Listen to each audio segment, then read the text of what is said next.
আসসালামু আলাইকুম। কেমন আছেন সবাই? আশা করছি ভালো আছেন। Welcome back to my channel new chef. আচ্ছা বলুন তো, যদি চিকেনটাকে একটু আলাদাভাবে রান্না করা যায় তাহলে কেমন হয়?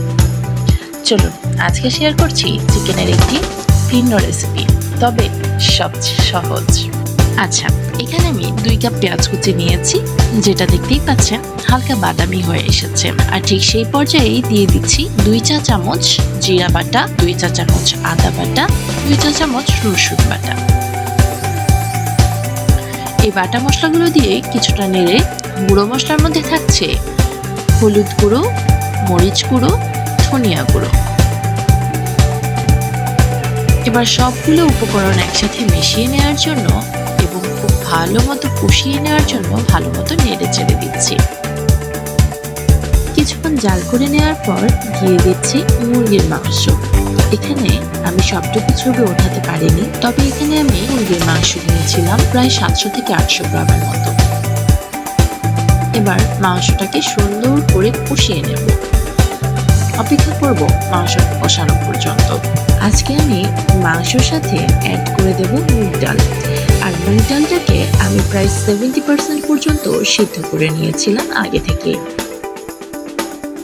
70% সিদ্ধ করা মুগ ডালটা আমি দিয়ে দিচ্ছি এই কষানো মাংসের মধ্যে। এবার ডালটাকেও ভালো মতো মশলার সাথে কষিয়ে নিতে হবে। খুব ভালো মতো নেড়ে চেড়ে কষিয়ে নিচ্ছি।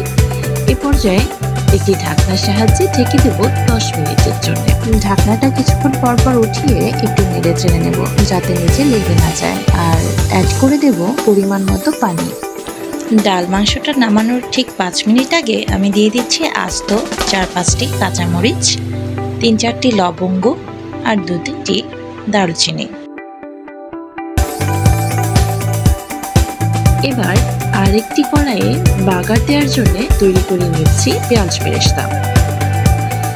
এখানে আমি বেশ খানিকটা পেঁয়াজ ব্যবহার করছি, সাথে দিয়েছি দারচিনি, আস্ত জিরা আর 2টো তেজপাতা। যখন পেঁয়াজটা খুব সুন্দর একটা বাদামি রঙে পরিণত হবে, তখনই আমি এই পেঁয়াজগুলোকে তেল সহই দিয়ে দিচ্ছি ডালের মধ্যে। 5 মিনিট জাল করে নেওয়ার পর ডালটা একটু ঘন ঘন হয়ে আসবে। এ পর্যায়ে নামিয়ে নেব। এবার আপনারাই ঠিক করুন, একে ডাল বলবেন নাকি চিকেন বলবেন। যাই হোক, তৈরি হয়ে গেল আমার মুগ ডাল দিয়ে রান্না করা মুরগির মাংস। ভিডিওটি দেখার জন্য অসংখ্য ধন্যবাদ।